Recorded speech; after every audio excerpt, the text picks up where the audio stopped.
I'm here with Sean Jordan from Want No Hair Limited. Firstly, congratulations on your award. Thank you very much. So can you begin by telling us a bit about your business? Yeah, I work in the hair loss industry for the last 20 years. I look after men, women and children who suffer with all forms of alopecia. My main core business is hair transplants, I'll be honest with you, around Europe, but we do help anybody with any hair loss issues. Maybe, as I say, alopecia. Women get pregnant, women, can I stop that? Sorry, I've been off it. Yeah, not a problem. Yeah. So much, sorry then. I can continue, you can edit that, I suppose.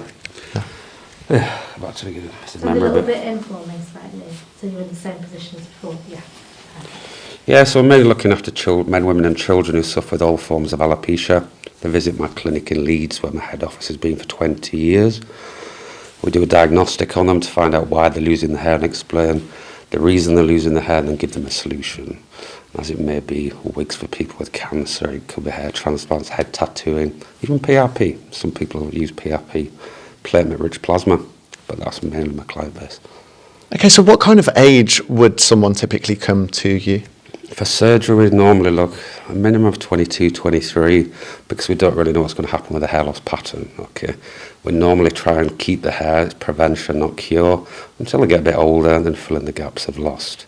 The ages vary between, for normal non-surgical procedures, children as young as 6 years old who have chemotherapy, where replace the hair, all the way through the spectrum to guys 85 years old who want hair transplant. It just varies, any age. So what point, if you're obviously a man of my age, you start noticing your hairline going a little bit, at what point would you suggest someone should, maybe if they are conscious of it, when should they start considering treatment? Well, when you start losing hair, you've lost 50% already. So if you look in the mirror and start seeing your hair thinning, you have lost 50% of it. But remember, there are prevention, not cures. As long as you keep using the medication, you won't lose any more hair, and that's the main thing. Hair transplants is not a quick fix solution. We don't put hairs in your head and that's it for the rest of your life. We have to maintain your hair ongoing. So there are some things we need to add on, like medications and things. And when you say prevention and maintenance, home remedies, are they effective? Well, no, not really. It's like washing your jacket and waiting for your hair to grow. Be careful of any shampoos, conditioners, oils. They're very good for your scalp, very good for the hair. They're not really going to stop hair loss because they don't enter the bloodstream as such. There are only 2 drugs in the world that will stop hair loss. One's called finasteride, which is an oral tablet just for males. Females can't use that drug. And the other one is minoxidil. What they both do is make a barrier of the hormone attaching to your hairs so you don't lose any more hair. As long as you use them, you will always keep your hair. That's all you need to do. And from a cost perspective, it's quite... The UK tends to be quite more expensive than other countries, but there's also a lot more training and a lot more regulation involved there. What would your advice be in terms of whether people should be looking to come to the UK for their treatment or looking internationally and going abroad?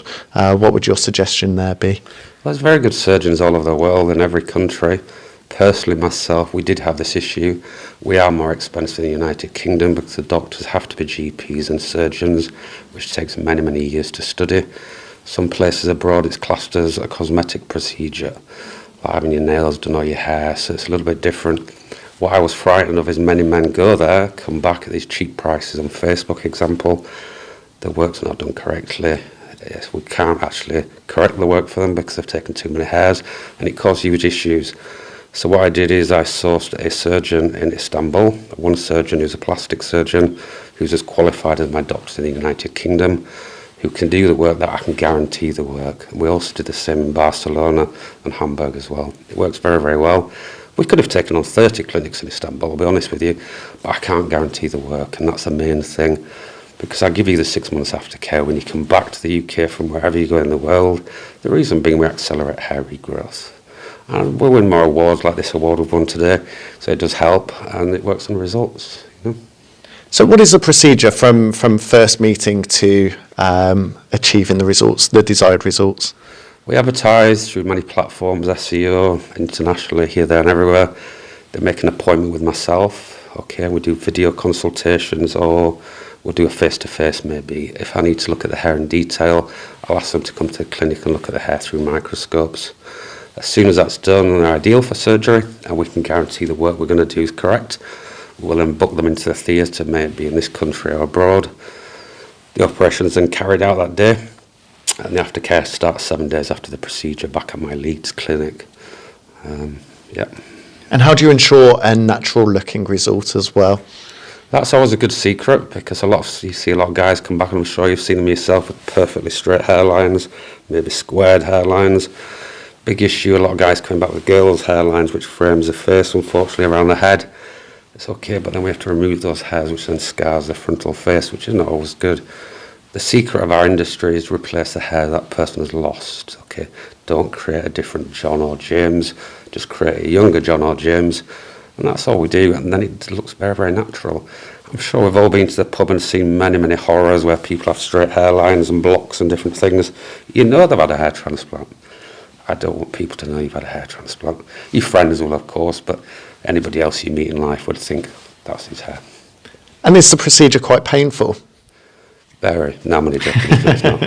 It's the same as when you go to the dentist. We block the nerve at the back of your head so you don't feel any pain for extraction, and we anaesthetise the frontal hair where the hairs are going to go.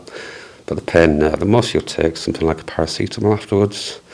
You do have to rest for the first 3 days after surgery. That's why we keep you in abroad for 4 days.